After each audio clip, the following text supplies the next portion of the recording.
warahmatullahi wabarakatuh. Perkenalkan, nama saya Anissa Juwita Timur. NIM saya 859874042.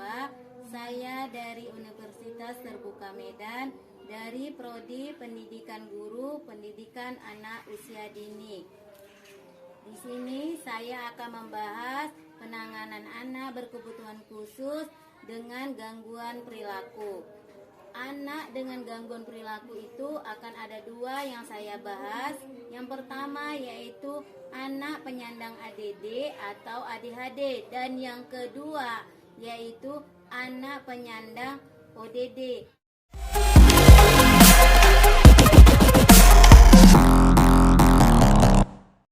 Yang akan saya bahas yang pertama adalah anak penyandang ADD atau ADHD. Adapun pengertian ADHD atau ADHD itu adalah gangguan neurobiologis yang umumnya muncul pada masa kanak-kanak dan berlanjut masa remaja hingga bahkan sampai dewasa. ADHD ditandai oleh masalah dalam mengendalikan perhatian, hiperaktif dan impulsif. Ciri umum anak penanganan ADD ataupun ADHD itu adalah 1. Ketidakmampuan untuk mempertahankan perhatian dalam tugas atau aktivitas yang membutuhkan konsentrasi. 2. Mudah teralihkan oleh rangsangan eksternal. 3. Sulit mengorganisir tugas dan aktivitasnya. 4. Sulit mengikuti petunjuk atau arahan. Dan 5. Lupa dalam menjalankan tugas sehari-harinya. 6. Sulit duduk diam atau sering bergerak-gerak secara terus-menerus seperti menggoyangkan kaki dan tangannya. 7. Bicara terlalu banyak atau sering mengganggu orang lain. Dan 8. Sulit menunggu giliran. Penyebab ADHD yaitu karena pertama, faktor biologis. Dalam penelitian menunjukkan 50% dari anak yang mengalami ADD atau ADHD juga memiliki orang tua yang mengalami ADD atau ADHD. Kedua, karena faktor lingkungan, yaitu karena paparan anak pada polutan lingkungan tertentu seperti timbal, merkuri, konsumsi alkohol atau nikotin selama kehamilan dapat meningkatkan terjadinya ADHD. Adapun penanganan gangguan penyandang ADD atau ADHD yaitu bisa melalui terapi perilaku. Terapi perilaku itu merupakan pendekatan utama dalam penanganan anak ADHD atau ADHD. Kedua yaitu melalui terapi obat. Tapi penggunaan obat itu juga harus selalu diawasi oleh profesional kesehatan yang berkompeten. Dan ketiga yaitu modifikasi lingkungan. Dengan membuat lingkungan yang terstruktur dan terorganisasi dapat membantu anak yang mengalami gangguan ADHD merasa lebih nyaman. Dan keempat yaitu melalui dukungan pendidikan.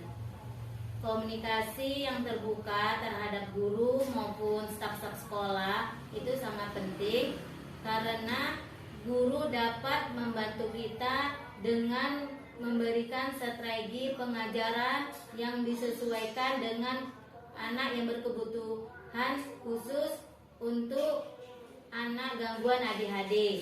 Dan yang kelima yaitu melalui dukungan keluarga.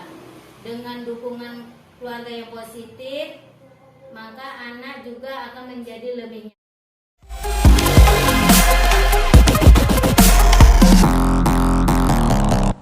Jadi yang kedua yang akan saya bahas yaitu anak penyandang ODD.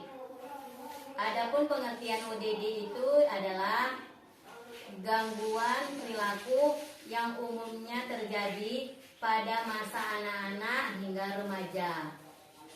Anak penyandang ODD ini selalu memiliki perilaku yang ditandai dengan sikap yang bertentangan, melawan, membantah orang tua, dan juga selalu bersifat emosi tidak terang. Adapun ciri-ciri anak penyandang ODD itu adalah pertama, selalu melawan secara berulang terhadap orang dewasa. Kedua, mudah marah, sering mengamuk, atau bertindak dengan kemarahan yang tidak wajar. Dan ketiga, membuat pengacau, seringkali dengan sengaja menyebabkan masalah atau mengganggu kegiatan orang lain. Dan yang keempat, memiliki kecenderungan balas dendam atau seringkali menyalahkan orang lain atas kesalahan dia sendiri.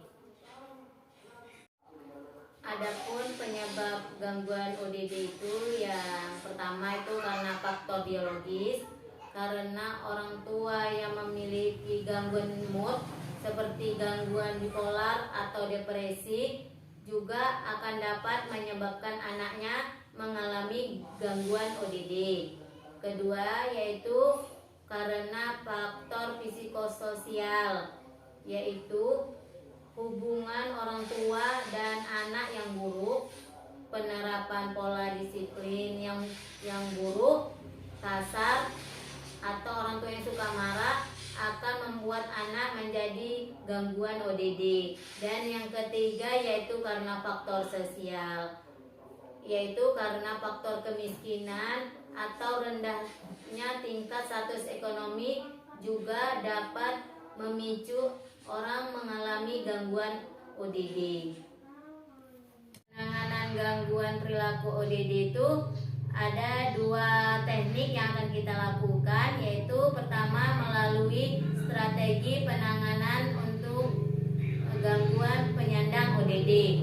Dalam teknik ini ada 4 program yang akan kita laksanakan, yaitu satu, melalui program training keterampilan sosial. Yang kedua yaitu melalui program training kognitif. Dan yang ketiga yaitu melalui program manajemen perilaku dan untuk orang tua. Dan yang keempat yaitu melalui penanganan medis.